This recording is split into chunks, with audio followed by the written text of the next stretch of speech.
Nah, bagaimana cara menyikapi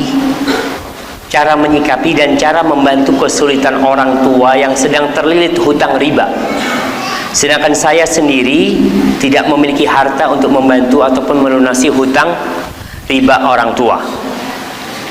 Semua aset yang dimiliki orang tua termasuk rumah yang saya tempati telah menjadi jaminan di bank. Syukron, subhanallah jemaah.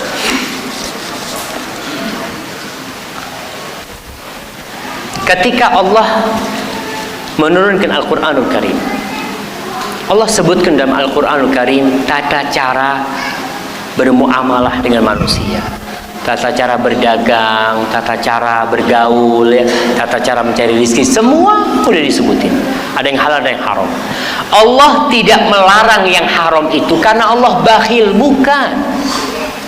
Kadang-kadang kita berpikir, kenapa sih Allah haramkan? Karena Allah itu maha kaya, Allah itu maha dermawan. Kenapa kok ada yang diharamkan? Kok dilarang kita sama Allah? Karena Allah sayang sama kita.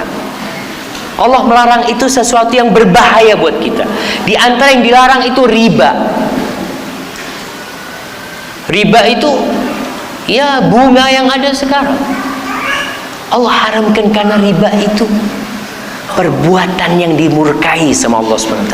Bagaimana sekarang ketika orang tua terlilit hutang riba dan semuanya sudah dijadikan jaminan dan tinggal diambil disita oleh bank. Cara pertama, membantu orang tua bertobat kepada Allah Subhanahu wa taala.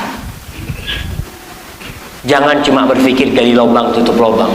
Itu dosa yang kita lakukan. Berapa tahun kita lakukan dosa riba? Ketika kita melakukan dosa riba, ketika itu kita nyaman dengan Pak, oh enggak ada masalah dengan bank ini, kata dia.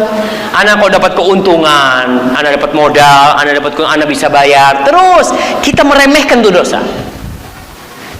Maka cara pertama, bagaimana mengajak orang tua untuk bertobat, minta ampun sama Allah atas dosa riba itu, yang sekarang jadi azabnya baru kelihatan.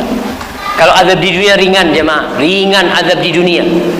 Mungkin cuma dia dikejar-kejar, mungkin kita cuma diambil rumahnya di situ.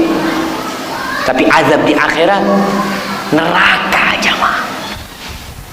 Jangan dianggap ringan urusan riba itu.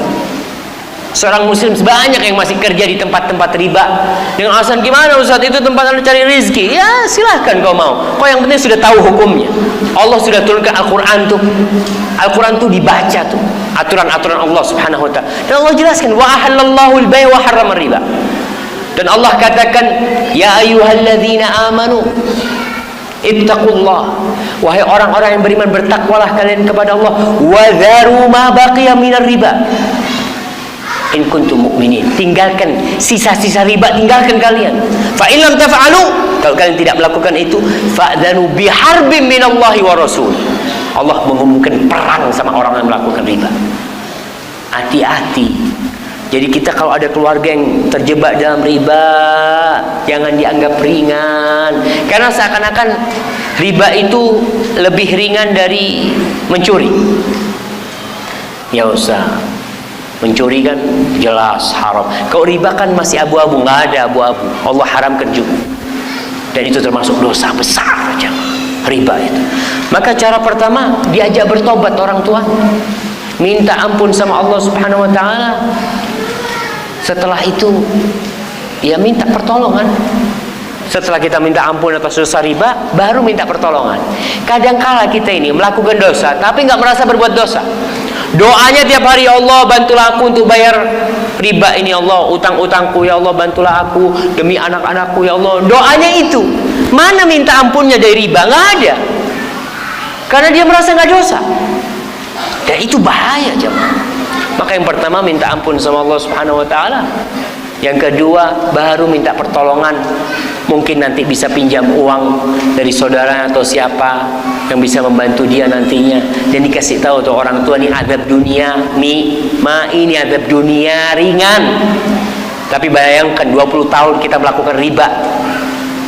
Kita ambil uang riba, kita kasih orang makan riba, dan kita tidak merasakan seperti itu. Hadza wallahu a'lam bissawab.